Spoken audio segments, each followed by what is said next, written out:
It's me. Open the window. I'm trapped on the ledge again. Sam, come on. I have to pee.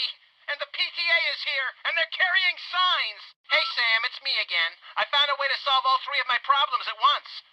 But I'm going to be needing bail.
I got it!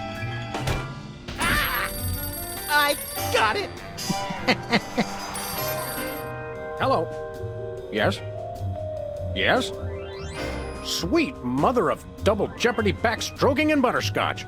We're on our way. Who was it? The Girl Scouts lawyers again? That was the commissioner. You'll never guess which unduly famous TV personality made the most wanted criminals list this week. Phyllis Diller? Gavin McLeod? Wink Martindale? Close. Myra Stump, the darling hawk of daytime talk. Myra? As in America's mom? The woman who told Tom Hanks to get a haircut? Surely you jest. She's holding her audience hostage and giving them valuable gifts against their collective will. I don't normally endorse the use of the word dastardly, but this is clearly dastardly. I think. We've got to drive over to the station right away, or at our earliest convenience.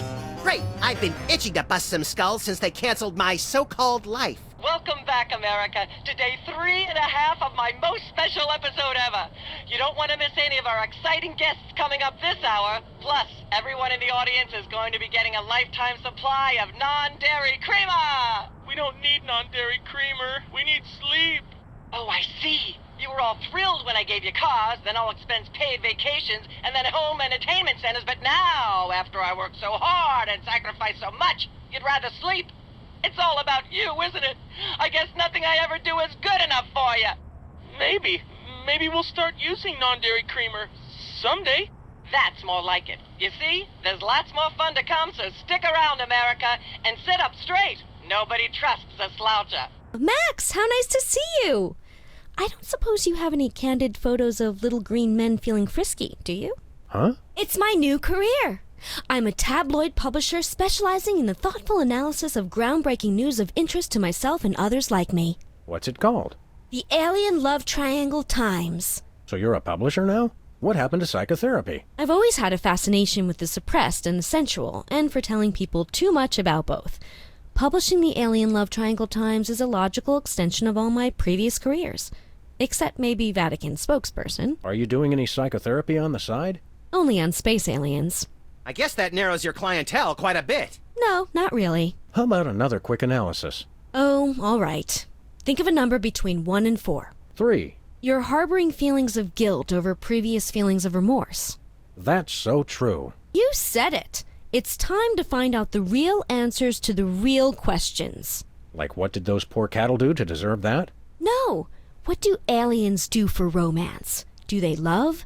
How do they get their otherworldly thrills? By playing slots in Keno? That'd explain why they're always seen in Nevada. Have you learned anything interesting since you started this, magazine? I learned why Elvis had such an otherworldly voice. Elvis was not an alien. Sure he was. He just wore makeup to cover his emerald green skin. Frankly, Sybil, this project is disturbing, as well as distressingly intimate.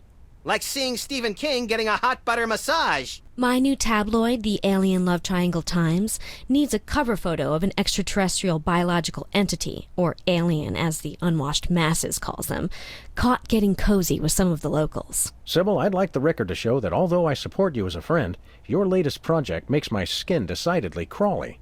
Me too, and I like it. So you're looking for a cover photo of little green men canoodling, right? Yeah, though I'm kind of desperate at this point. Basically, I can use anything as long as there are 3 beings in the shot and at least one of them's an alien. It is the Alien Love Triangle Times, after all. We'll be back. Keep watching the supplies. What-o? Samuel! Maximilian! What the? Oh, you're probably wondering how I know your names. Not really. Psst, it's me, Bosco. You're coming with us. Good heavens! What is the meaning of this? We're taking you in for masquerading as a man of class and distinction. What the devil? Surely you jest. Yes, surely we do. On the bright side, now you can add the police to your long list of paranoia-induced nightmare subjects. Tch, piffle, pish-posh. What's with the slanted soup strainer, Bosco? Bosco? I know not that moniker. I am Lord Reginald Rumplebottom, Earl of Dukedom the Third.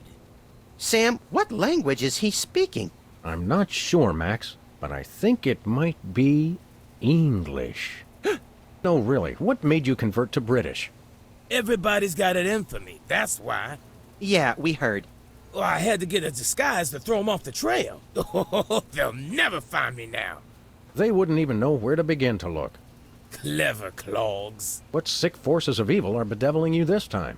It's the skin bodies, man. They're after me. Skin bodies?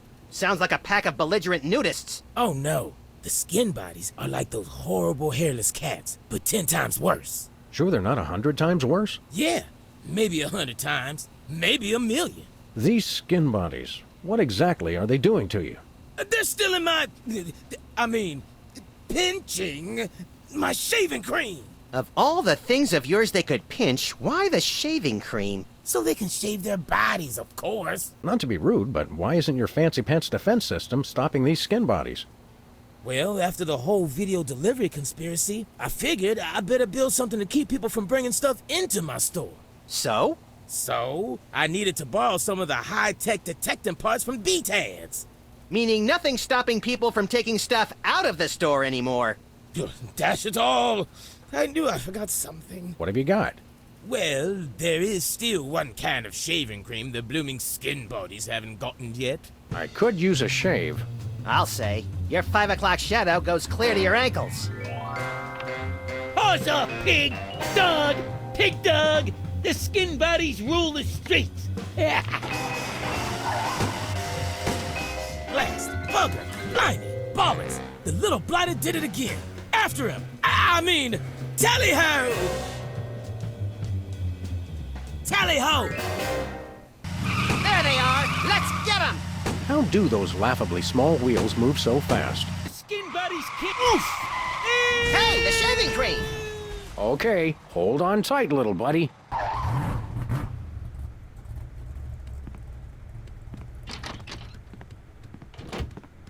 Well, here we are, Max. The TV station with programs too old to be contemporary, too new to be retro, but consistently derivative enough to be popular. WARP. Television's so mindless, you can't help but watch. Oddly quiet in here. Mysteriously so. Stand aside, casually attired stagehand. We're Sam and Max, freelance police. We've come to save some pathetic hostages from the clutches of... Okay, I'm gonna stop you right there. Number 1, I'm not a stagehand. I am the director. The director! Could a fool... Number 2, we're no longer holding the auditions for animal cops with crippling mental disabilities and a lust for dance. Oh no, we're not actors. You got that right. I don't think I've ever seen worse acting in my entire life. And yes, I have seen Keanu Reeves' performance in Toast, the musical. Sam, I think my hypersensitive ego may need stroking. Don't look at me. Next! Who's next? You don't seem to understand. We're highly untrained police officers. Look, hats off for dedication, guys, but I'm just not buying the police act. I feel so invalidated. We're looking for Myra Stump, the darling hawk of... Do not mention that name in my presence. Which name, Myra or Stump? Either and or both. What's your beef with Myra? Let's just say Myra and I have creative differences. I'm creative, and she isn't. I'm sorry, what was your question? You and Myra. Why the hate? Look, Myra runs her show her way, and I run every other show my way. If she doesn't want me on her set, I could care less. You mean you couldn't care less? If you could care less, then you do care some, which doesn't really... No, I was right. I could care less because I care even less about what you're saying right now. What are you doing here, anyhow? What am I doing here? I'm holding auditions for Midtown Cowboys. What are you doing here? Midtown Cowboys? The critically panned but publicly adored sitcom about two cattle ranchers trying to make it in Midtown Manhattan? Yes, well summarized. You're hiring extras? No, I'm hiring the stars. The two main characters went on Myra a couple days ago, and I haven't heard from them since. I need replacements ASAP. Sam, did you hear that? If we can pass one lousy audition, sitcom stardom will finally be ours! We'd like to apply for that instant stardom you promised. You want to audition? Well, if there were anybody else here, I'd tell you to forget it, but okay. All right! What do we do? I'm going to have you play a scene from Old Yeller. Tell me you've seen it. I'm not into horror movies. It's the classic boy gets dog gets rabies, boy shoots dog story. Max, I want you to play the boy. Yes! Boy, that is so me! And Sam, you play the dog. Oh. Okay, Sam, ready? I need you to act like you've got full-blown rabies. Understand? What's my motivation? You're a mad dog. Now, show me Rabbit. Grr. No, dig deep. You should be just frothing mad. Brilliant! Now that's what I call diseased.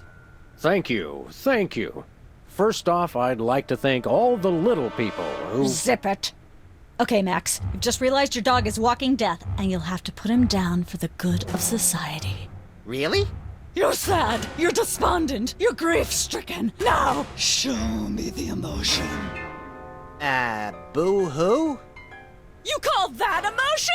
I've seen Myra show more emotion, and she ought to be declared a national Botox reserve. Grief, I said. Give me grief.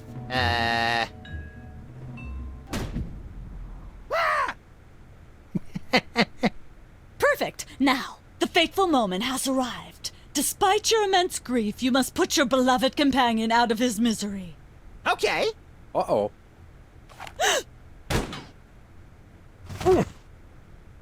Idiot. What demonic force possessed you to do that? The demonic force called acting, Sam. You should try it sometime. Good thing I had my anti-hypnosis helmet built into my head, or I'd have one too many holes in the head.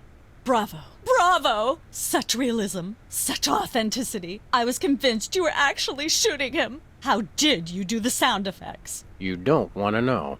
The search for the Midtown Cowboys is over. You're hired. Head to the set next door and we can begin filming immediately. Let's hurry, Sam. We only have 14 minutes and 55 seconds of fame left. Oh, right. The crew's working on Myra. Stupid, no talent, fat face.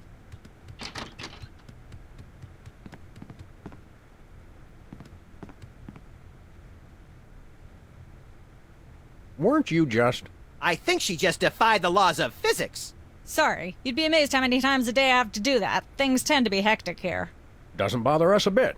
Sam and Max, consummate professional actors, reporting for duty. You said duty, Sam. I knew you guys were right for this show. Speaking of which, could you perhaps explain the show a bit? Okay, here's the drill. On Midtown Cowboys, you play a pair of cattle ranchers trying to raise a herd in an apartment in Manhattan. My Uncle Ernie did that, except it was pigs. And not in an apartment. I only see one cow. It's a small herd. You're struggling, okay? Okay. You've got this landlord, Mr. Featherly, who has a very strict no cows policy. Devilishly inconvenient. I begin to see from whence the hilarity sprouts. Yes, Featherly is always barging in, and you try to hide the fact that you have a cow in the apartment. Lots of sight gags, usually something gross winds up happening. Simple enough? Great. Where's the script? Well, there's a slight hitch. The cow ate most of the script, so you're going to have to ad-lib the show. Ad-lib? Yes, make it up as you go. Improvise. Well, I guess our regular life has given us plenty of practice. Don't worry, you'll be working with Philo Pennyworth, who plays Featherly. He's a brilliant actor, classically trained, Globe Theater and all that. Just set him up to do something funny and he'll handle it from there. Check. Anything else? Actually, yes. We did save one line from the script, and it's really important to work it in, because it's the product placement that pays for the whole show. One of you will have to say the line. Me, pick me! All right, Max, your line is this. Better get the serious toothpaste. I like it already. Let's start taping the show. Okay, now remember, your landlord's at the door, and you don't want him to know you've got a cow in there. Ready? Action!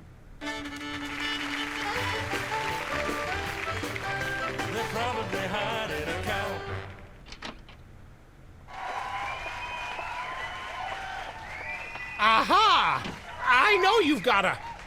Well, who's your guest, boys? It's the cow we've been raising here in the apartment with a lampshade on its head. We put it on there to fool you into thinking the cow was someone else. Cut! Please don't say cut. That's my job. How am I expected to create art if you're not even going to try to perpetuate the farce? He's right, guys. You can do better than that.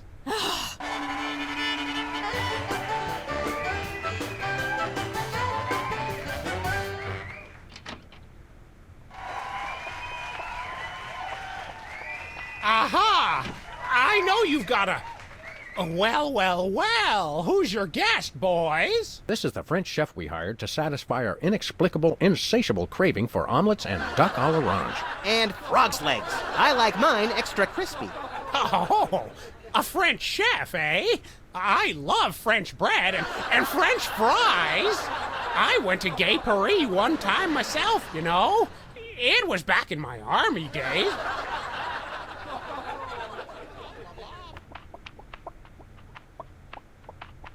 Say, what's this? I'm sorry, what was that you said? It's a French dish the chef has just made. Whoa, super! I'll try some of that. Where's the plate? I can't help but feel this is all terribly wrong somehow. Aha! Interesting. That's one word for it. There's a familiar flavor. Fennel, maybe? Kentucky bluegrass, I think. This moo whatever stuff is really good. What's it called in English? Cow pie! Really? Well, that's funny. It sounds just like...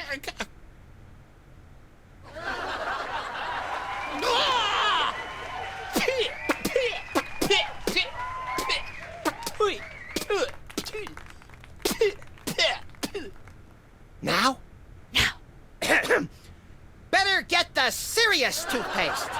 Zoom in and cut. Phew. That was comic gold. The network is going to love it. Naturally.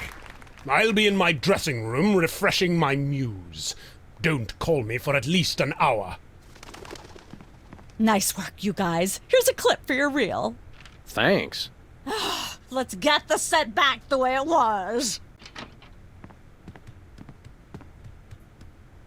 Welcome to Cooking Without Looking, the cooking show for the typical bachelor kitchen, containing no fruits, vegetables, or healthy ingredients of any sort. The show where we take a random assortment of condiments and barely edible items and create a meal within minutes. Filling in for Chuck Flagon this week, these guys.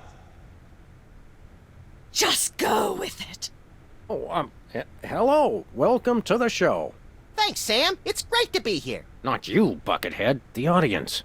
Oh, greetings, worshipful fans. Remember, the only reason I'm on TV is because I'm better than you. We've got some furious cooking to do, so let's get right to it. Of course, who could forget the asbestos sprinkles? This stuff isn't just for school lunches. Real kitchens use it too. Right you are, little buddy.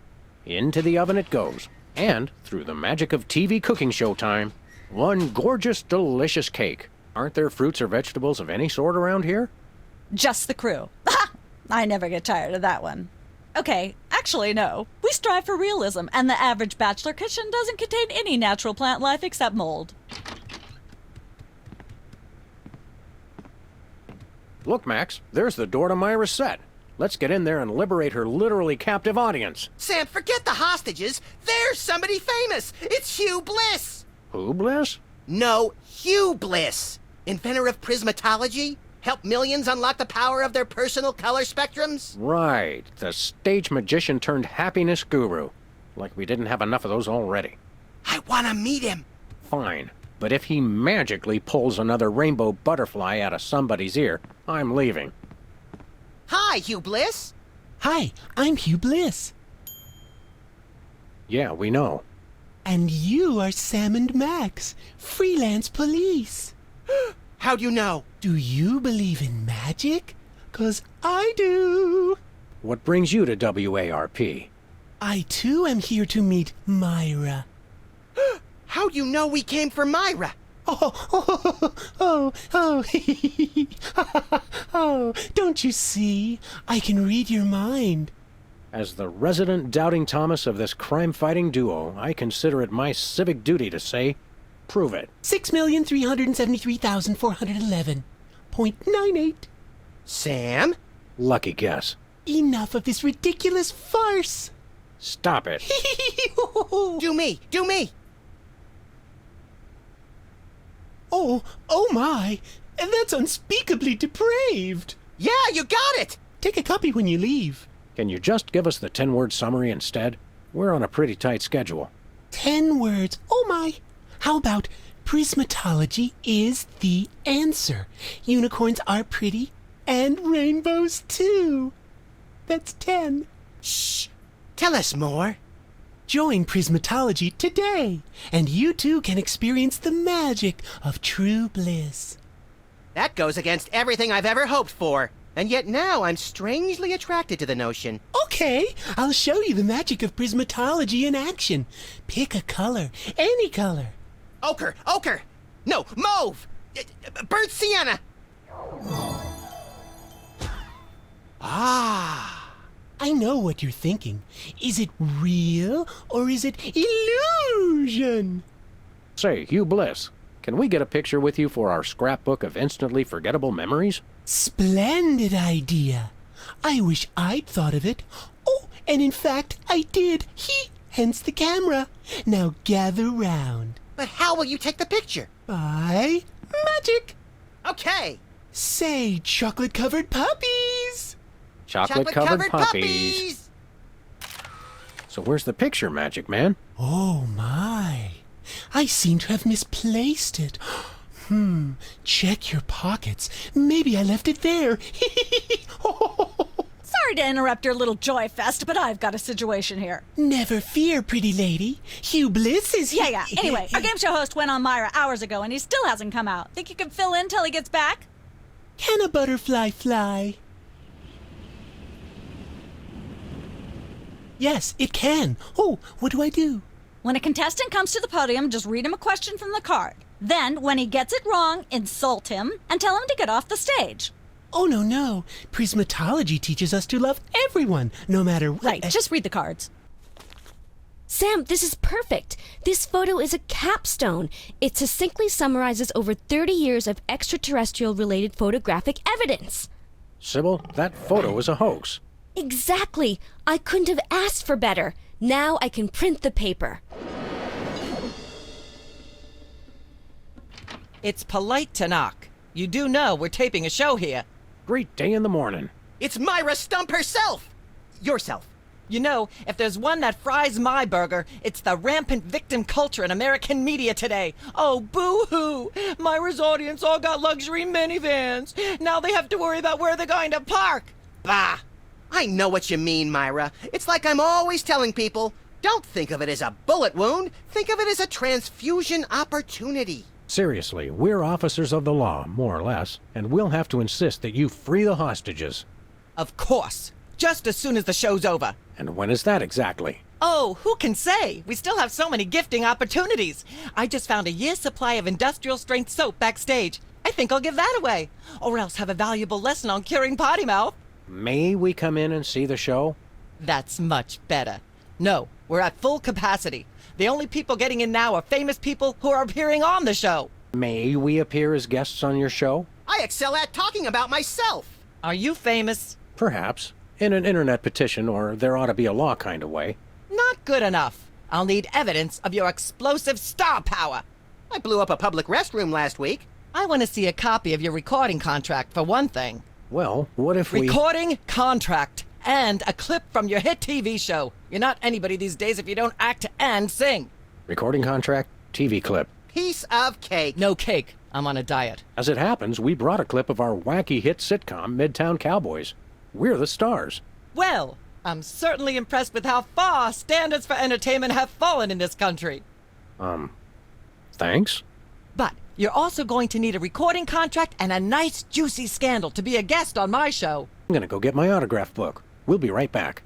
It's too nice to stay indoors. You boys should go play outside. And you should stop making that face, dear. It'll stick if you're not careful. What face?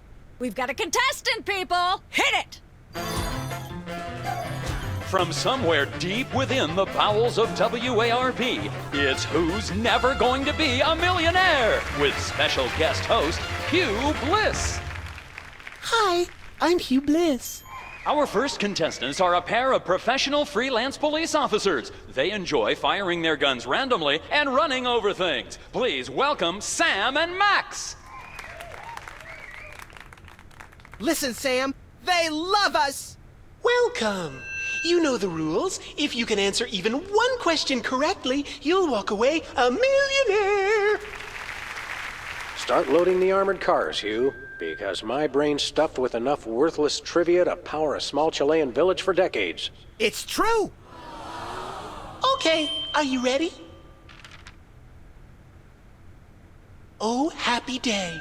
It's an easy one. If a man sets out from the Horsehead Nebula in a spaceship traveling at thrice the speed of light, and his father leaves from Rigel too at the same time going half the speed, how many nanoseconds will it be before time paradox causes the first man never to have been born? False? That's not really a valid answer. You lose! This is an outrage. I demand a recount. We do have a fabulous consolation prize, a copy of Emetics by me, Hugh Bliss. No thanks. I'm content to leave with just my burning shame and newfound sense of inadequacy. Okay. Find out which poor schmuck will be the next to blow his chance at millions right after these messages. Welcome back to Embarrassing Idol. The judges are chomping at the bit, so say hello to our first contestant, Peepers. Am I blue? Who are you? Can I fly? Well, that was a bit sloppy, but I particularly liked how you hit that high note. That always impresses me. I think you'll get my vote. I'm definitely voting for you. After all, you are my brother. Very impressive. You sound almost exactly like a sick cat being dragged through rusty farm machinery. But this is a singing contest, so I think I'll have to vote for someone else. Is there anyone else? Not so far. Yay! Can I look at these? Sure, take 'em. I've got them memorized. Am I blue? Who are you? Can I fly? Very impressive. Welcome back. Our next contestants are these guys again. Okay, are you ready?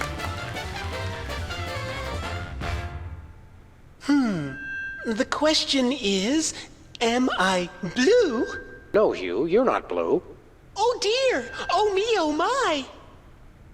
That's absolutely right! Yes. Congratulations! You're a millionaire! We're rich! Filthy rich! We just went bankrupt, so we will not be back after these messages. I don't believe it. Well, this is awkward, but we don't actually have $1 million in cash. Sweet mother of all quiz show scandals. We'll have to give you $1 million worth of food stamps. They're right over there. Hold on. Can you buy deep-fried licorice ropes with food stamps? We'll take it. 1, 2, 3, 174, 175, 999,999, and a million. Let's go spend it, Sam. It's burning a hole in my pocket. We come bearing 1 million American dollars. Now hand over the voice modulator. Blimey! Food stamps? Well, I suppose I must accept them. Balderdash government conspiracy. It's hogwash. Complete codswallop. Here then is your chemical-based voice modulator. This is a helium balloon strapped to an inhaler. But it works. Trust me. Trust me. Ladies and gentlemen, please welcome our next contestant, Sam. Hello. I'd like to do a little song I call Love Has a Thorny Backside. May the starfish justice not impugn. All the girlies hear me and they swoon. And let's hear from our judges. I admire your courage even more than your singing. You've still got my vote. Thanks, little buddy. You really nailed that high note. Whoa! And you're less sloppy than my brother is. You've got my vote. Hey! All of the remaining judges have agreed. We have a winner. No! Congratulations, Sam. Here's your recording contract. Bin Bottom Records. It's like a dream come true. Specs, I'll get you for this if it's the last thing I do! Right after I get back from Mount Rushmore. Rushmore? I'd better go after him. I just remembered. I have to feed my goldfish. Are we still taping? Be sure to join us next time on Embarrassing Idol. You'll have us on your show now, yes? Oh, I suppose so. If only because I have an upcoming bossy tirade prepared about the proliferation of talentless, no-name recording artists. Yay! Naturally, I will expect you to be on your best behavior and agree with everything I say and answer every question I have and don't interrupt and keep your elbows off the table and use your indoor voice. What about... While you're on my show, you stay in your seats at all times. You do not interrupt me when I'm talking and you treat the audience with the utmost respect, even if you become less sure with each passing year that they deserve it. Now, I'll call you on stage in a minute.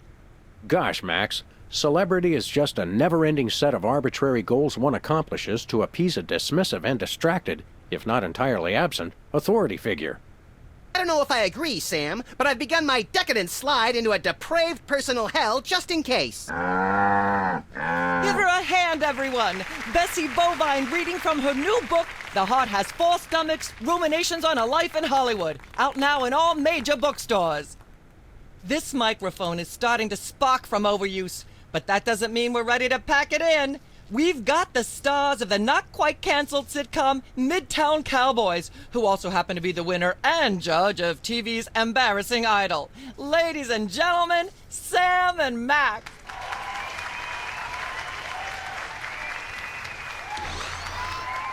Hold the hayride, little pal. That bear seems more than slightly hinky, in the mesmeric sense of the term. Shadier than a fat man's ankles. Let's take it down like ducks in a gutter. Hold it! My guests sit at that end. But that bear has got you... Sit! We'll just sit where you want us to, ma'am. Lovely. What gives, Sam? Why can't we just grab the bear? It would appear that the laws of physics are different on the set of a talk show, little buddy. We're gonna have to play along. Sam and Max, you talented, hot new celebrities who've taken the entertainment world by storm. So naturally, we all want to hear everything about your involvement in the scandal detailed in the Alien Love Triangle Times. I'd rather talk about our smash hit sitcom, Midtown Cowboys. Okay, let's talk. You two have become the new breakout stars of a flaccid, dissolute sitcom in its final days. How wonderful for you. Thanks, we brought a clip. You certainly did. I had a chance to watch it, and I refused to show it to my audience. It has a shocking joke involving a cow pie. It's a sad commentary on today's culture when the cow pie, once a staple of the American diet, blah, blah, blah, blah, yak, yak, yak, yak. I see why Myra only lets big stars on her show. They're easier targets? If you're big enough, there still might be something left when she's finished. Ah, yes. Where were we? I think we were discussing the Alien Love Triangle Times and that nasty, scandalous affair of yours. I'd like to talk about that charming yet mildly insidious-looking bear on your desk. Can I see it? I don't know, Sam. Can you? May I see it, please? No, you may not. And if I may say so, if there's one thing that grills my chicken, it's how our culture is in a state of modal decay. There's more you should know about that picture in the Times. What's that? There are still others involved. Incredible. Who? Bessie Bovine, our co-star on Midtown Cowboys. Oh my! Audience, shall we bring her back out again?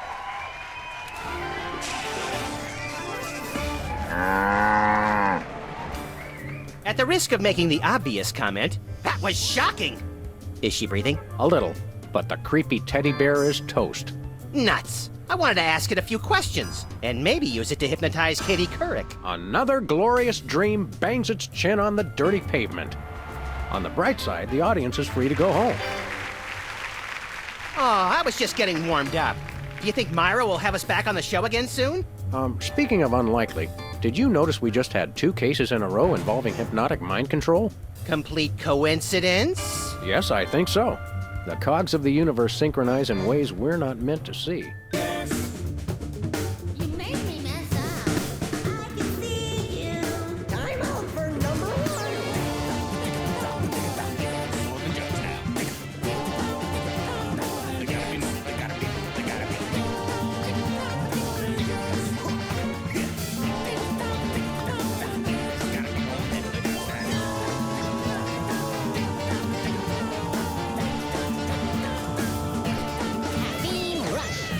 Specs and Wizard, toilet the soda works. Guzzling with tiny gizzards, soda fountain special burst. Little Beaver Specs and Wizard, toilet the soda works.